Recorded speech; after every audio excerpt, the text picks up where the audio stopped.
So today's presentation is going to be blockchain for the commons. I'm kind of taking a romantic view of the commons and kind of taking a global perspective as well, and drawing from inspiration on what the commons means and what the commons is. But before we get into that, just a few kind of notes on charitable giving and exempt entities within the United States. The United States in 2022 was the third most charitable country in the world, with almost $500 billion of charitable donations.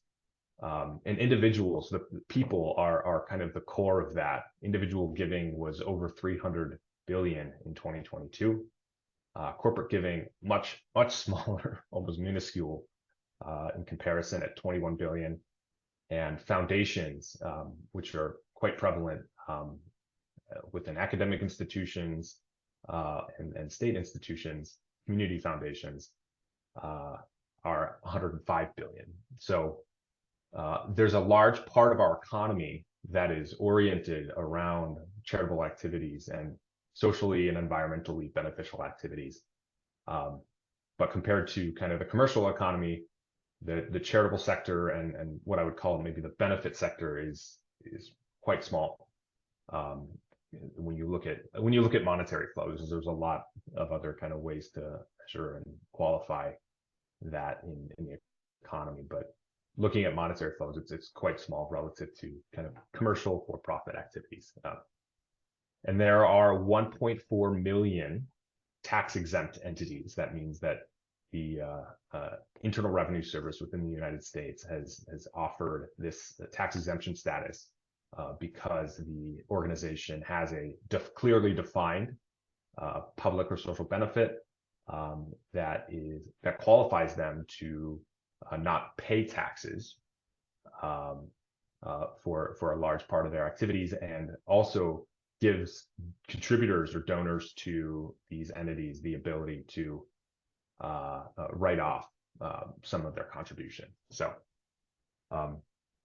that's kind of the introduction to the role of charity and kind of purpose or benefit oriented entities within specifically the U.S. economy. But a little bit about myself. My name is Todd Youngblood. The picture in the right hand side is me and my other half, Stephanie. I'm based in the Denver metro area. I grew up in the Midwest in Minnesota.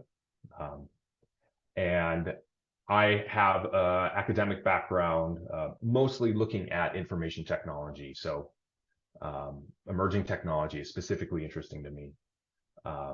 And information technology for me relates to how we leverage specifically digital technology to communicate, to connect with one another, to share knowledge and information and support one another in kind of a digital space. I'd like to see, I perceive kind of Wikipedia as like the modern wonder of the world of kind of my practice of information technology, as kind of like the next evolution of like the spirit of the library of knowledge sharing. So Wikipedia is kind of a North Star for me in how I perceive and observe the practice. And I'm specifically interested in information technologies that better facilitate kind of a caring economy, and an economy that's focused on supporting people's needs. So my hobbies and particular interests that I'm going to be touching on in this presentation are related to peer-to-peer finance, looking at financial agreements that we make between one another, that organizations make between each other, and understanding the role of financial institutions in kind of mediating or facilitating finance. Peer-to-peer finance specifically looks at how we might be able to disintermediate, or maybe rethink is a better word, the role of banks and interchange like Visa or MasterCard or Discover. And I'm really particularly interested in emerging financial technology like blockchain, digital assets. in addition to the economics of what I would say the economics of basic needs. So how are we organizing our economy to better suit and serve the basic needs that we have as humanity, and then the basic needs that the planet has as a living home that we all share. And then kind of the last part of my interest that I'm bringing to this presentation are kind of an exploration of legal structures that really constitute the economy. So the spectrum, I guess if you have a binary, the spectrum could be for-profit on one side, nonprofit on the other side. But in the middle, there's other forms of organizing that can make up kind of a more healthy economy. So cooperatives are a more mutualist form of organizing. There's purpose trust companies. There's charitable organizations. So we'll be exploring specifically kind of what I'm going to be referring to as benefit organizations that could either be tax exempt or nonprofits in the traditional sense. So that is the opening slide. The next slide is specifically disclosures that I would like to make just to kind of set the tone here, because we are going to be touching a few different aspects of kind of my professional practice. So I'm not a lawyer. The information provided here is just kind of informational only. If you have questions about nonprofit law, please find a lawyer that focuses on that practice specifically. I'm not providing financial advice. Again, this is for informational purposes only. And please do your own research before you invest in blockchain or cryptocurrency. I also do have conflicts of interest. I hold cryptocurrency and digital assets, and I've devoted quite a bit of my professional and academic life to the study of blockchain since 2014. So I've spent nearly a decade, and I have an interest in seeing this space succeed, specifically in kind of the fourth benefit area. So we're going to start off with kind of this maybe a bit of a romanticized view of the commons. So today I'm going to introduce what I'd like to call the wealth of the commons, which is an adaptation of the 8 forms of capital, which is a published piece by Gregory Landua and Ethan Rowland. The 8 forms of capital, I'd like to consider more of the 8 forms of value or 8 forms of wealth that could be protected or stewarded or enhanced in kind of this holistic perspective of the economy. So kind of touching on each one of those, I see 4 kind of, I would say like 4 or 5 categories that come together to make up kind of this holistic perspective of the economy. And that is the living world around us. I think the planet is our foundation and our livelihood as humanity. We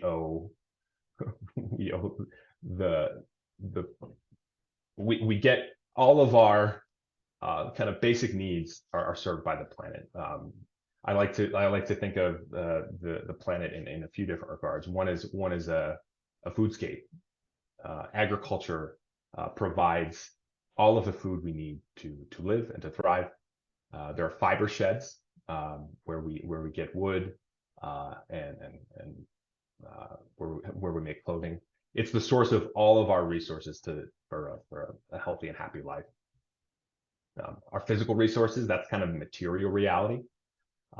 It constitutes the kind of the basis of our life and how we organize our spaces. That is what we would consider material capital or material value. Our social connections is our social capital. It's our relationships. It's our family structures. It's our social structures. Wow, I'm realizing that some of these are not properly organized. So I'll fix this before I provide the PDF. But our social connections are our relationships, and the prerequisite for culture and kind of other forms of value that emerge when we establish ourselves in relationship.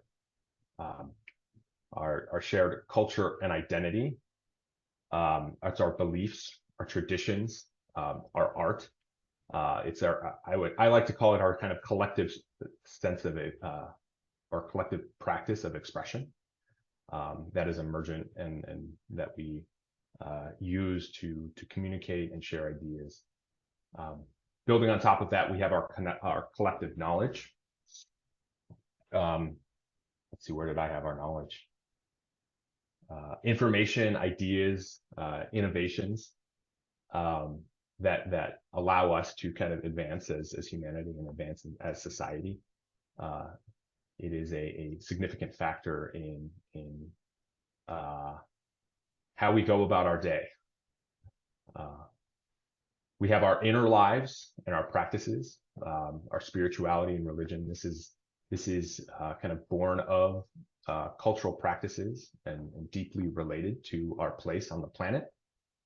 It's our skills, our ways of knowing, and our insights, our wisdom traditions, our mysteries and mythology, and it allows us to participate in something that makes us feel a part of something larger. So it's kind of the form of wealth and the form of value that is inherent in our sacred lives.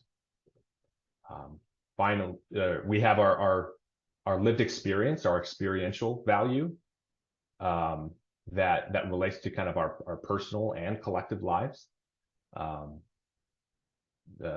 Everybody has a unique individual experience and has their own identity that exists kind of at the individual level, the family level, and the social structural level. And then finally, we have our finances. I like to call our finances our ends, our shared ends. If you look at the kind of the etymology of the word finance, it actually tracks back to kind of the finality, the end.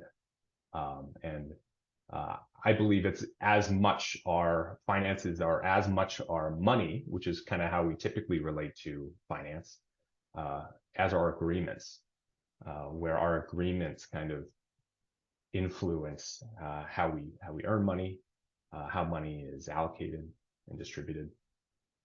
So between these kind of 8 forms of wealth or 8 forms of value, we have this kind of collective commons. I think I perceive these as the shared and inherent kind of at a global scale and a local scale. You go from the local to the global level. There's all of these are prevalent in some regard. So when I talk about blockchain for the commons, this is really what I'm referring to. It's how we might be able to leverage emerging technology to support these forms of value or these forms of wealth, both at the local and the global level. I think if you talk to people, you would find that most everybody values some or many of these, if not all of them. So that is the wealth of the commons. Moving into kind of how nonprofit or exempt organizations relate to these different forms of wealth. Nonprofit organizations, like I mentioned earlier, are specifically focused on creating some type of social, cultural, maybe environmental benefit. And I like to I'd like to propose that a nonprofit program, which is kind of how a nonprofit is identified and organized kind of at the state and like regulatory level. All nonprofits have a specific program that they're trying to further. That program and the language of program can be interchangeable with a benefit, a specific benefit. So if we go back to the idea of the wealth of the commons, those forms of wealth can be represented as a benefit. And actually, I will go back to the wealth of the commons and point out a specific part under each one of these categories that names the different types of nonprofit entities or exempt entities as recognized by the internet the Internal Revenue Service. So if you see here under each one of these sections, there's a list with assigned letters. These are the categories of exempt entities within the United States. So these categories clearly define a group of benefits that can have an exempt purpose and can participate in fundraising and programs. So there's a pretty clear alignment between what the U.S. government sees as nonprofit or exempt purposes and the forms of value or forms of wealth that we individually and collectively organize around. So these categories are formally called the National Taxonomy of Exempt Entities, the NTEE, and each category has an assigned code. So that's what's provided here in this slide is the codes associated with the categorical benefit that is recognized by the U.S. government and a means of an organization able to organize themselves and form around this form of value or form of wealth, which we can also consider a benefit. So I guess what I'd like to bring into this slide is the benefit is really the North Star of an organization. An organization organizes around that benefit. The benefit is their program. So this presentation is going to move into talking about the Wyoming DUNA, a new form of charitable organizing or nonprofit organizing that goes live on July 1st. And I really would like to, in this slide, compare and contrast the current form of organizing that is really mainstream through corporate nonprofit, a corporation being a legal structure that has existed for hundreds of years, but that really plays a mainstream role in how we form an organization. Corporations as a form of organizing have their own norms and cultures, given the 100 years of precedence for how we create these entities, these legal entities. And corporations come with those norms and standards. Some of those influence the way we are able to organize ourselves as people and organize resources. So some of those cultures and norms I see as being very distinct. And I think the way I'd like to understand corporations is that they emphasize control and privacy. So that control structure that is inherent in corporations, it comes in the form of a board that is written into usually the bylaws of a corporation. It is a form of governance. It is a specific form of decision making that is particularly like hierarchical. You have a board that is elected. There are officers and directors who are appointed or elected that are responsible for the operations and the leadership of a corporate nonprofit. You have full-time staff often that are required to be paid. There's some specific labor challenges that kind of come into play when you look at organizing a nonprofit organization.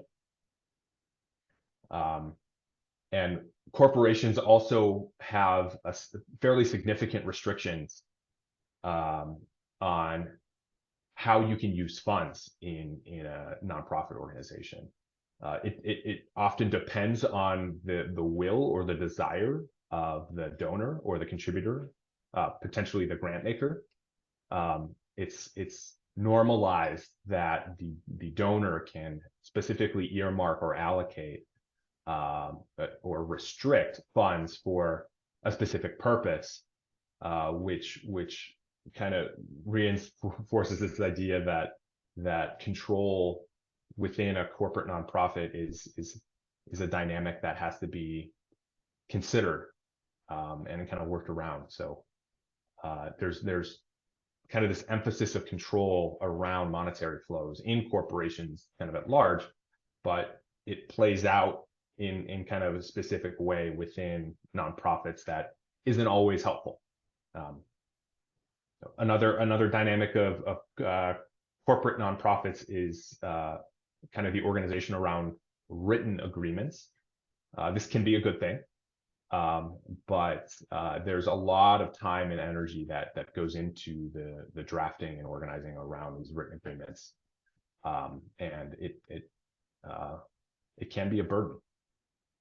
And finally, corporate nonprofits maintain centralized control of funds and distribution. Again, it's this idea that there's kind of this control paradigm that exists within kind of corporate form that exists, I would say, for good reason. But when we look at why nonprofits organize themselves, I mean, around mutual aid, around disaster support, around crisis relief, that control and centralization of control isn't always helpful and doesn't always benefit the purpose of the organization. So as we move into discussion around the benefits of the decentralized unincorporated nonprofit association, the DUNA, that is coming in Wyoming on July 1st, we can start to recognize and appreciate the flexibility of this emerging nonprofit legal structure and what it might offer to these organizations as a structure that is trying to pursue social, cultural, kind of environmental benefits.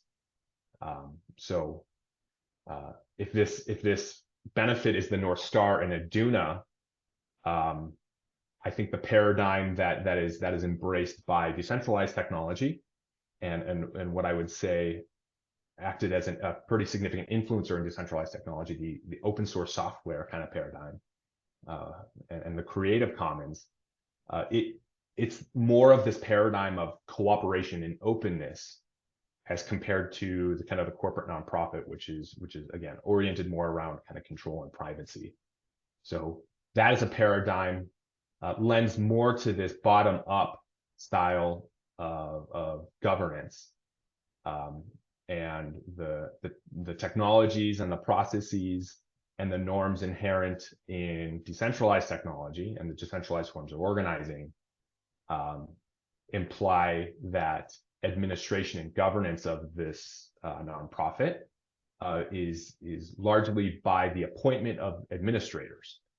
The appointment or election can be determined within that structure. The DUNA Act and the DUNA model is very flexible. It relies on agreements formed by the membership, which is participatory. So it inherits this form of participatory governance where instead of having a board and officers determining the path and the priorities of this organization, it really leverages a collective voice and collective input in how that organization can best pursue and create the benefit under which it's organized. So Staffing is different and expected to be different in the DUNA model. I perceive kind of this role of stewardship where, in addition to having kind of named administrators, which in the DUNA Act would kind of be expected to kind of sit alongside the more traditional role of maybe an officer or director through a paid capacity. I see the DUNA being capable of having a stewardship instead of a full-time staff, where maybe a volunteer can participate and then be recognized by that member body, and then step into maybe a paid capacity where they're being compensated for their continued work and furtherance of the benefit of the nonprofit. So the role of finance in DUNAs seems to be mostly around the direction of that member body. So instead of having kind of restricted funds that are primarily controlled by the board and directors, the member body can help direct those funds and the flow of funds to different initiatives, to different programs or services that nonprofit is undertaking. Instead of having kind of written agreements in a traditional nonprofit, DUNAs have digital agreements that can be established, drafted, and I don't like the word executed, but I would say like initiated in a virtual medium. So it's really bringing the best benefits of kind of modern digital technology to the agreement structures and the legal structures that orient the nonprofit organization.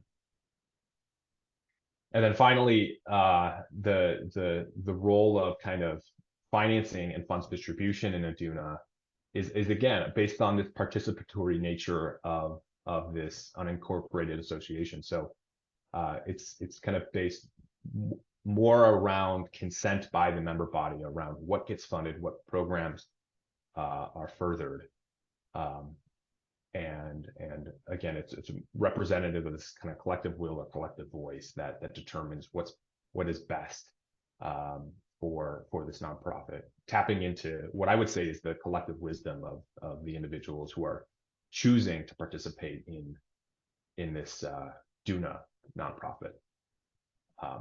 So I kind of see this almost like this paradigm shift being possible between the traditional corporate nonprofit structure and what's coming with the DUNA nonprofit. I see the possibility of kind of collective intelligence being inherent in the DUNA model. And I'm really excited to see what might emerge in once the DUNA goes live. But all of this kind of orient around kind of the standards and practices of nonprofits, which we can call nonprofit operations, and focus on these kind of three specific categories of administration, programs, and fundraising. These are the kind of the core activities that any nonprofit, independent of it being a corporate nonprofit or a DUNA nonprofit, it's how they orient themselves, their financing, their labor, their governance and decision making. So, and then for this page specifically, I'd like to recognize Emma Sutton of Marjorie Design. She helped me with some of these designs yesterday, so gratitude to her. So that's this page. And then the final slide we're going to move into here is really exploring the kind of DUNA structure in more depth. So the DUNA Act is roughly 30 pages. It passed the Wyoming Senate last year. And like I mentioned, it's going live July 1st, 2024. So this document, which I can also provide, has specific requirements for forming and establishing a decentralized unincorporated nonprofit. And those kind of fit into three different categories. Kind of linked to that structure that I introduced on the previous page, which is how most nonprofits organize themselves, really around programs, administration, and then fundraising activities. The majority of nonprofits allocate most of their time and energy toward the program, toward the benefit under which they're established. And that is how um, I would say like standards bodies like Charity Navigator really assesses nonprofit organizations, is by looking at the allocation of resources across these three different categories of administration, fundraising, and programs. So the DUNA Act plays, I think, a role in each one of those, specifically as it relates to kind of the agreements, which I would kind of associate with the administration of a nonprofit organization. And within the DUNA Act, agreements play kind of have individual requirements. So it's how does the member body form itself? How do people opt into participation? How are administrators elected? How are the governing principles defined within those agreements? And how does that influence how the nonprofit organizes itself and fulfills and carries out its programs for its benefit, to pursue its benefit? What is the role of accounting and finance systems, and how specifically within the DUNA structure can a distributed ledger be integrated in order to create more accountable and transparent financial flows for the donor base, and then the beneficiaries who are reliant on the successful operation and financing of a nonprofit organization.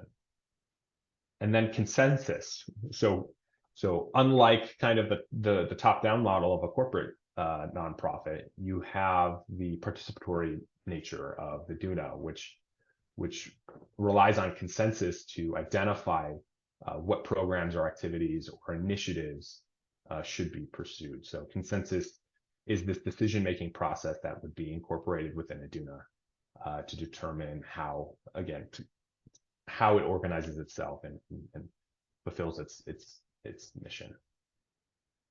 So the other part of kind of the DUNA Act looks at finance and accounting. So the accounts structure is what I would say is inherent in the fundraising activity of any nonprofit. So the accounts relate to the way it can receive contributions. Within a standard corporate nonprofit, you have direct contributions, you have recurring contributions. Nonprofits can raise grant funding.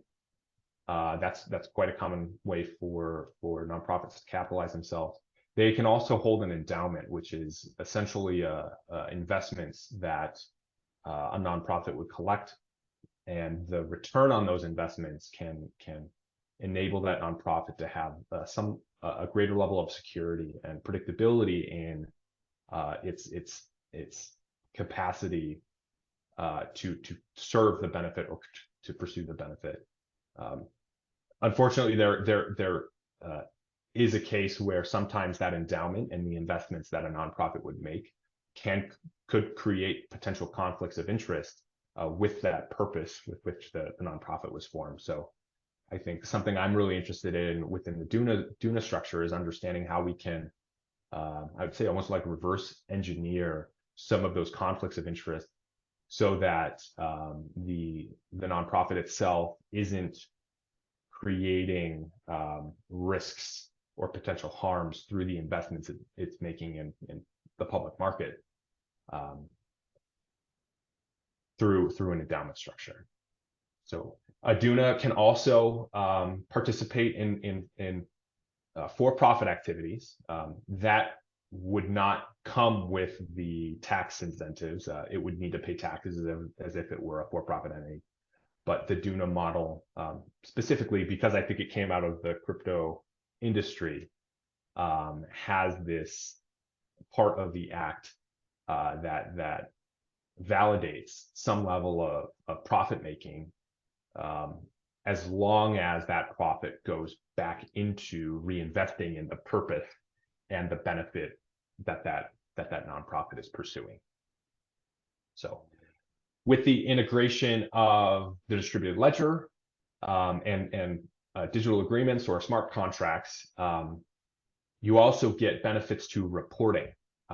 So the blockchain basically makes finances and accounting for nonprofits transparent and accountable, and that enables contributors and donors to actually see kind of their role and place in the furtherance of this mission, where kind of the status quo for corporate nonprofits is really, you donate at the end of the year, they might have a giving campaign, you might receive an annual report, but again, it's largely private. And I think this is kind of comes from the cultural norms of traditional nonprofits, and there's not a lot of participation. So I think even reporting can be more real time and live, and you can see how a nonprofit is organizing itself, organizing its resources, organizing its labor, and have a better insight into that. Final part of this is the administration, directly linked to the administrative activities of a nonprofit organization. The administrators themselves would be appointed by the participatory member body, taking the role of an officer or director in your corporate nonprofit. A registered agent, because the DUNA model leverages this idea of unincorporated. Within Wyoming, you would have a registered agent that can receive mail on behalf of this entity, so that it can receive state notices, it can receive other notices, and it remains connected to kind of the public sphere, because it can engage in correspondence. And then kind of final part of the administrative considerations of a DUNA is voting. So I mentioned consent earlier, or consensus. Voting implies that this unincorporated association model that leverages technologies uses voting mechanisms that are participatory by the member base. So that voting would likely be between the administrators and the member body. It could involve appointments or elections of administrators. It could involve prioritization of different programs and services to pursue the benefit. It could imply funds allocation and funds distribution as well. So I think looking at the DUNA Act as a whole from a very high level, I see the benefits primarily being in its agility, and I think there are specific initiatives and specific benefits that would leverage the DUNA well. Mutual aid, crisis relief are specifically areas that I think could leverage the DUNA model in a very specific regard that corporate charities might not be the strongest model to pursue specific benefits or specific programs. So that's kind of a high level view of the DUNA Act. I'm now going to move into questions and interactions. Looks like great timing. We're at 9:45, but thank you for listening to the presentation part of the blockchain for the commons. I'm available for questions, both here and via email. If you'd like to get a hold of me, I'm at todd@roots.coop. And this logo here is the Dunadigm logo, which is going to be a transition point moving into the interactive bit. So I'll stop my screen share and open it up to questions. Dan. Oh, no, thank you. It was very well done slides. It'd be great to get a PDF of this and follow up with the act as well, actually, if you could send it along. Yeah, I'm really curious. Wyoming was kind of famous, I think, for including land in its DAO governance model. And then, of course, I was thinking of Streetwell and your co-op model in Baltimore, where people sort of earn a chance to have a home. And that's kind of a benefit framing that is a little challenging in terms of not just funds flow, but actually a feeling of safety and security as a benefit from some sort of control. And I wondered if you could comment on that, or is is Wyoming chosen because of that, or if you could put that in context a little bit, I'm very interested in where that takes us. Yeah, I think a lot about kind of legal innovation, and the West in particular, Wyoming, Colorado, and South Dakota are seen as leaders in kind of legal, what I would say is legal innovation. So, like you mentioned, Wyoming was one of the first states to recognize the DAO, kind of a decentralized autonomous organization, and land could be held in the DAO. And I think I'm not sure why. I could kind of guess as to why the West is leading. I would say leading the charge on I would say even economic law, where Wyoming is focused on DAOs and now charitable DAOs. Colorado is focused on cooperatives and is seen as the Delaware, if you will, of co-op law. And then South Dakota is specifically focused on trust law, so purpose trust, perpetual purpose trusts. And I think it has to do with kind of old world America, kind of New England, if you will, kind of that area, DC, which kind of represents this kind of like centralized government, centralized banking. And then in the West, there's this more libertarian attitude where it creates this culture.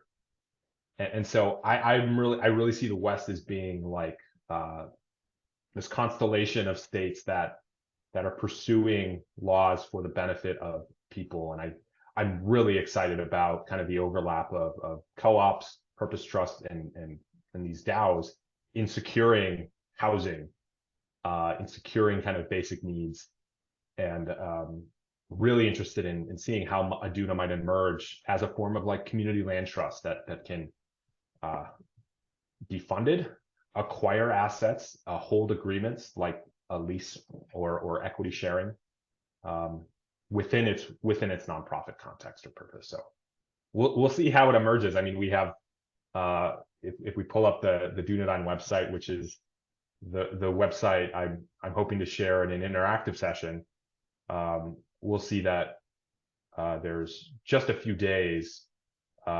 We have a countdown. I've created a countdown on the website. So we have 17 days, 14 hours, and 10 minutes until the midnight, which is when the DUNA would go live. I'm not sure exactly if the DUNA will be able to be registered at that point within the Wyoming Secretary of State, but we'll see.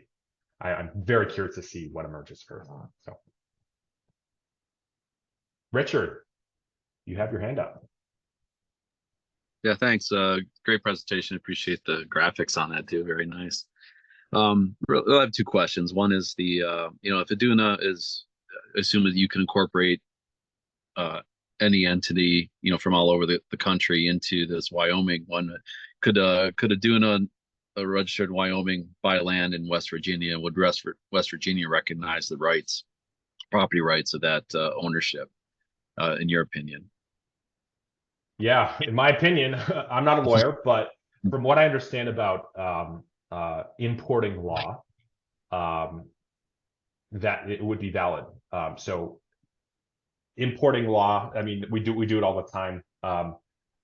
Delaware is a very popular place for incorporation. So we interact a lot online with Delaware corporations, but in our place. So there is some recognition of kind of cross-state laws.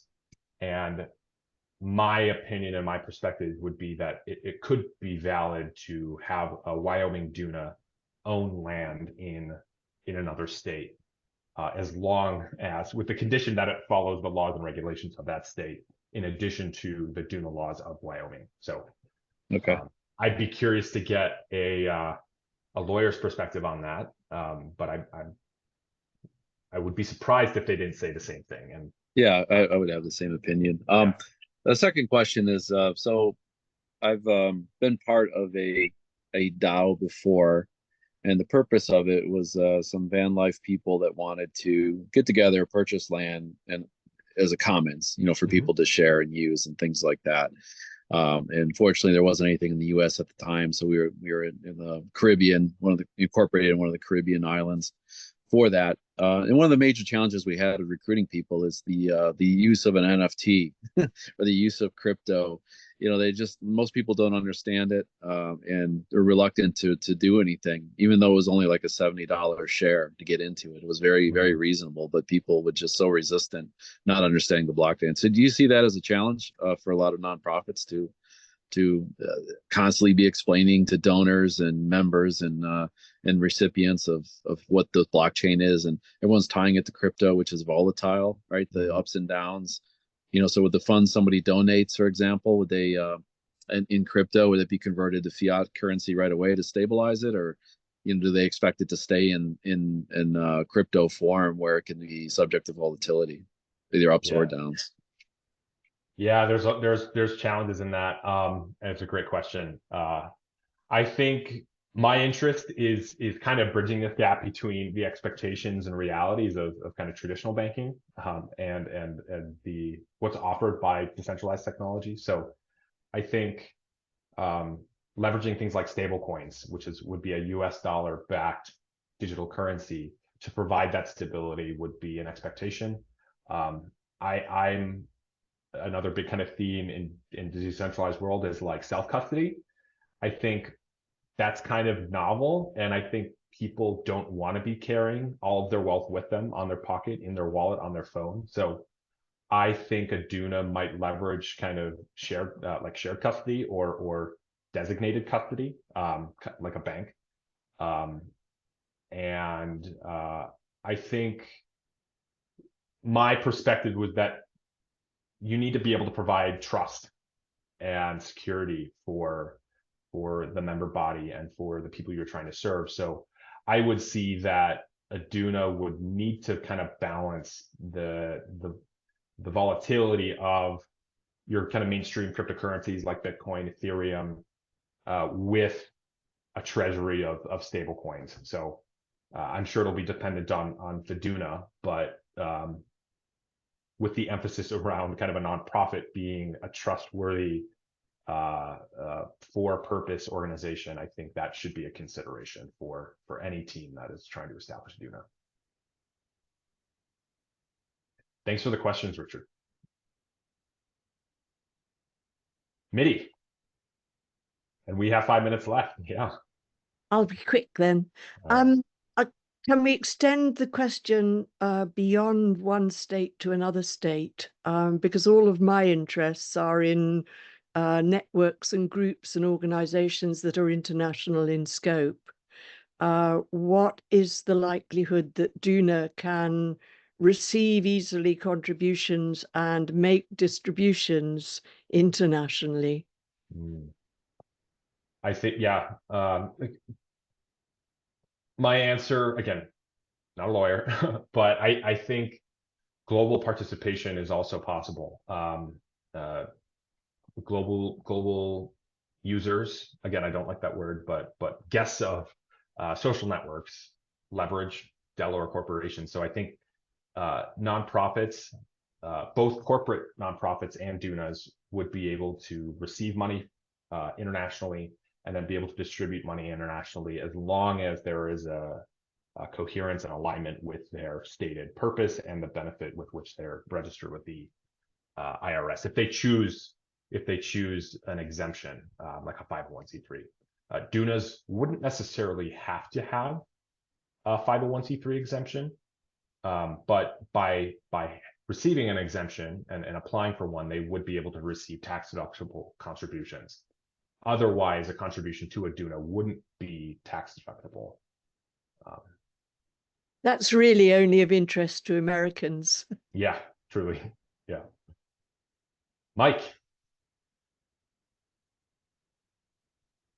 Thanks for the presentation, and excited to get the platform out. I think there's a couple of extra questions in the chat that are deserving of response, but a question I'd like to ask while we're all on together is, what kind of message do you have for those who may be viewing this recording and they're a community organizer, they're an earth regenerator, they are so passionate to bring people together around a cause they care about in service to the commons.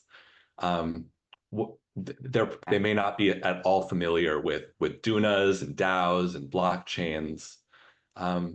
What kind of message would you like to offer those individuals? Yeah. I think I have a lot of like you could say hope, but I think it's more of an informed hope. You could call it faith, but like I have a lot of faith in what's being brought forward here, and I think the message I would bring is like, can we leverage the strengths of corporate nonprofits with the strengths of decentralized nonprofits, move into this like attitude and create an alliance and partnership and collaboration between the existing nonprofit sector with the emergent nonprofit sector, which can now legally adopt and use and take advantage of emerging financial technology. I think in the future world, I don't see a dominance of DUNAs, but I see a balance of corporate forms with these new decentralized forms of organizing that leverages the strengths of both, that works to kind of create more of a balance in support of the commons, where I would say, as the MBA, business, competitive, commercial, for-profit business is currently dominating, and we're not in a place where I perceive we have a healthy economy. I think we do need to reorient around basic needs, and I believe it's these nonprofit, purpose and benefit oriented organizations that are going to be able to create real, meaningful, lasting change that benefit humanity and the planet. So I like I said, I have hope and a lot of faith, informed optimism that the future is going to be bright because of these technologies, and it is really unfortunate. And I mean, having been in this space for 10 years, looking at the technology, it's really unfortunate that the current crypto blockchain culture is a lot of casinos and fraud. I'm really hoping we can move past that, and that this door that is opened on July 1st will be the next step toward that future. I see a bright horizon. So. I really like your taxonomy focus, Todd. I remember you as the guy who defined trust, and I thought this was a really good definition of benefits. Yeah. So I like that as kind of response to Mike. Yeah. You know, Thanks. I can answer the questions from the chat. Let me see if I can find one. I see Dita here. Are there any strategies in place supporting the flow and process of governance, especially around conflict transformation, diversity of needs, vision? Bye, Stan. Thanks for coming. Vision, etc. Is there an issue for DUNA or in Wyoming? Todd? Yeah. I see a trend in the waiting room, and I'm not sure if you ever had stop for another meeting or. I don't. I can continue. I think for the recording's sake, I will. I'll continue to answer questions, but I'll say we're not going to invite Trent just so we can kind of address the questions on the table currently. Yeah. Thank you. I might have I have another 5 to 10. Okay, great. And then I'll maybe end it with an exploration of the DUNA, which is the platform to help form a DUNA. So the flow and process of governance, that's a big question. And I think it really comes down to the flexibility of the DUNA to create agreements. DUNAs can include as much or as little of the decentralized technology as it wants. It's really up to the member body to form those foundational agreements, which will imply how administration is performed in the nonprofit organization, how fundraising is approached, and then how those programs and those benefits are pursued. So I think when I look at the DUNA, I see a lot of flexibility and a lot of creativity being possible in supporting the flow and processes of governance. So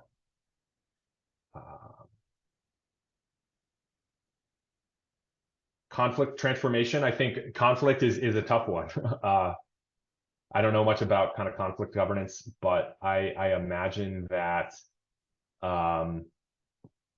conflict resolution might be easier in a DUNA structure, given that ability to create and modify agreements as the member body and the administrator see fit.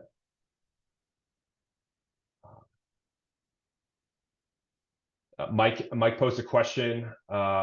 Does a DUNA have to be on the blockchain?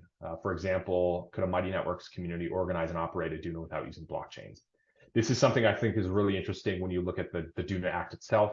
The DUNA Act says that a DUNA can include as much or as little. That's not quote, but it's up to the member body to determine how it leverages the decentralized technology and in what processes. So, like I said, it's a very creative and flexible structure in determining how the implementation of technology is defined.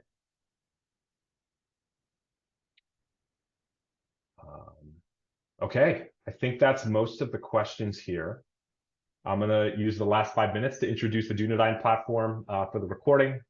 And yeah, this will formally go live on July 1st, but I shared it a little bit here already. DUNA is a creation tool, very much like if you're familiar with traditional DAO creator tools like DAOstack, Aragon, Colony is another one. But the goal of DUNA is to provide this space for defining the purpose or benefit of a DUNA. And DUNA gets its name from DUNA, the Decentralized Unincorporated Nonprofit Association. And dyne in Greek means power or force, but it's also a unit of measurement that's very small.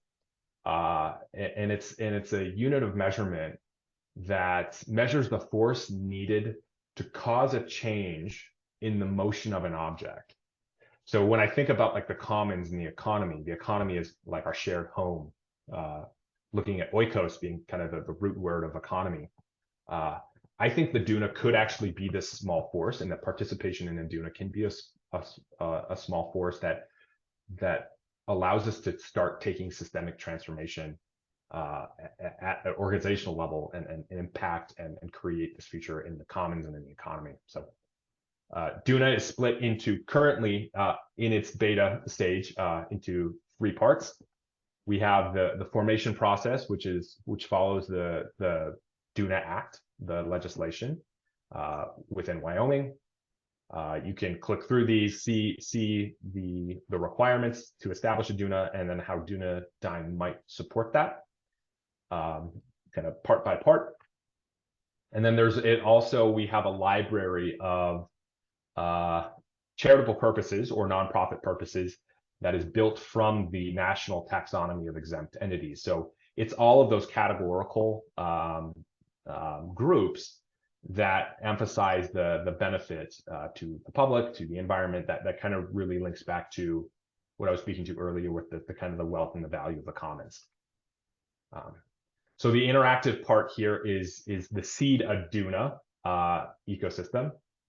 So this input leverages AI. You provide a seed text around an idea that you want to bring forward for a DUNA, and it provides a means of scaffolding kind of the DUNA and being able to align it with those NTEE codes, providing a mission statement, providing a vision statement. So, Kath, do you have an idea for an impactful nonprofit that you would like to imagine? We need like a sentence or 2 or 3 that would be provided as a seed text to scaffold a DUNA. Or I can search something online and we can form a DUNA around kind of a concept. Oh no, I have something. Okay. What did you say? 2 to 3 sentences? Yeah, 2 to 3 sentences.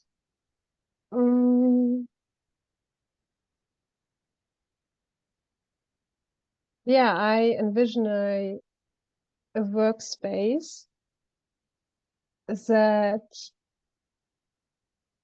supports regenerative projects and processes around the world with storytelling. when we say regenerative, do we mean like ecology or what, social regeneration? It helps, a level of specificity helps in this. Okay, thank Yeah. you. I understand regeneration as holistic and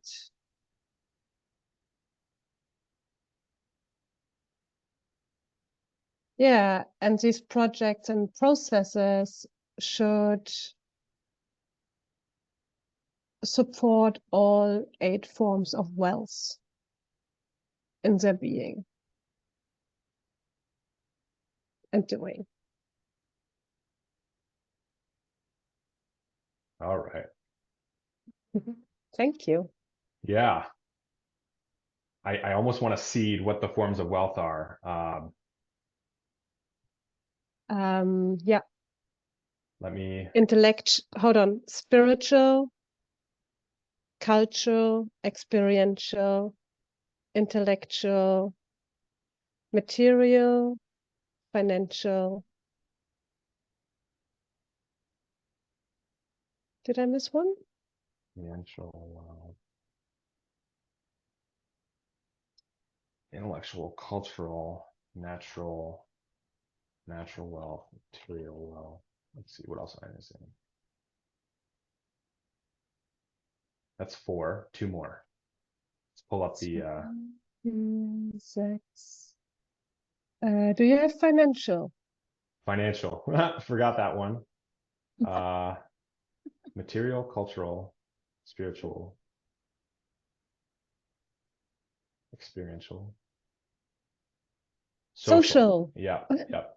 I forgot that one. Financial wealth, and social wealth. All right.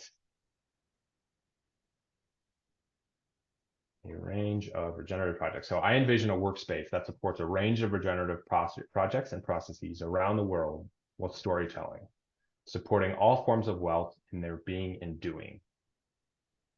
So, and then I provided the list of wealth. So I will submit that, and I'm curious. it will then leverage AI in the back end to scaffold a DUNA, to create a mission statement, a vision statement, to identify those NTEE codes, the National Taxonomy of Exempt Entity codes, that are most aligned with this idea or concept. So it takes about 30 seconds for this process to run.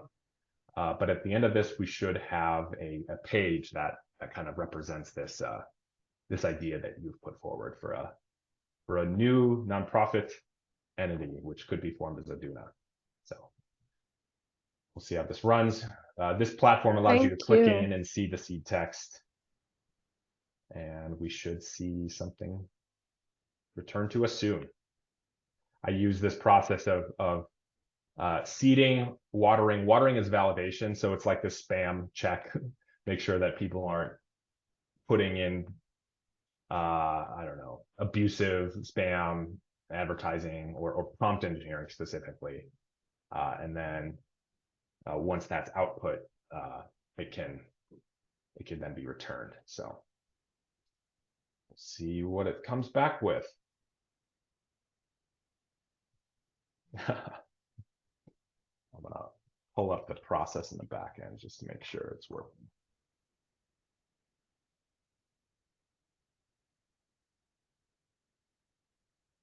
All right. Curious what happened here.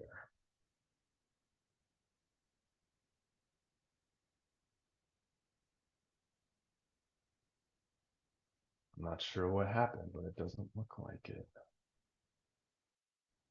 Wanted to process it. So yeah, I'm seeing an error. Okay. I'm going to show you an example of what it could look like. So I think one of the some of the more interesting ideas that can be leveraged in the DUNA is something like the, let's say a community healthcare collective. So this was provided as a seed text, and what comes out of that is a mission statement that kind of a mission statement speaks to the practicalities of a nonprofit. A vision statement is more idealistic and more kind of high level. It identifies the aligned NTEE codes, so the national taxonomy of codes that recognize existing kind of formalized nonprofits and the benefits they provide, a potential tax exemption under which it could receive tax deductible contributions, and then it identifies a geographic zone for that nonprofit. So going back into my AI, I see that the AI engine has been deactivated because I sent a bunch of these through testing it prior to the presentation, but it's not working. So if I turn that back on and click process old data, we'll see if that does anything. But yeah, for now, the idea that you provided is still sitting in the validation stage, but I see it running. So we'll see if we can process it quickly. I think it's working on this first one that I submitted 2 hours ago, but it's currently running. So All good. It's all good, Todd. I can be patient. all right. You can There it send is. it to me It just, whenever. well, it just finished. We have the regenerative wealth storytelling project.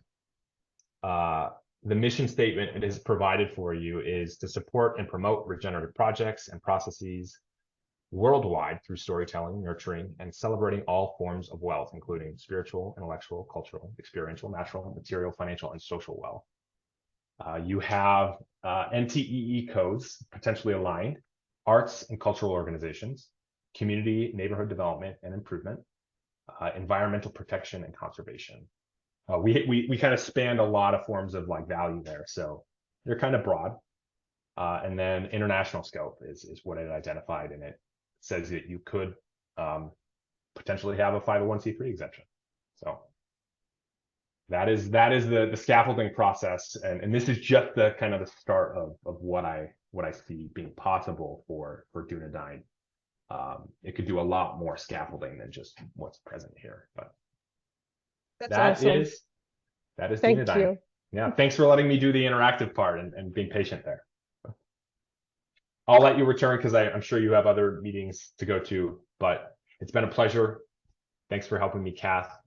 Thanks for coming, Richard, and everyone else who might see this recorded video. I appreciate your time. Thanks for listening, and I hope you have a wonderful day. Thank you, Todd. Enjoy your day. This was special. Thanks. Yeah, thank Bye. you. Appreciate it. Yeah. All right, be well. Bye-bye.